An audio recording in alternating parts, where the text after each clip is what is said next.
havaya qalxıb.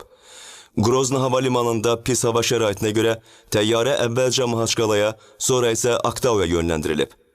Ekipaj 8:35-də qəza siqnalı verib və idarəetmə sistemində nasazlıq olduğunu bildirib.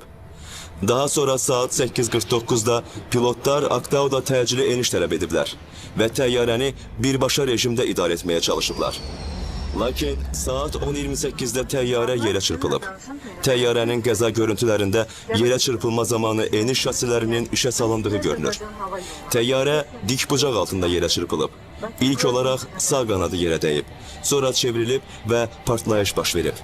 Təyyarə iki böyük hissəyə bölünüb. Tezliklə ərazidə yanğın başlayıb.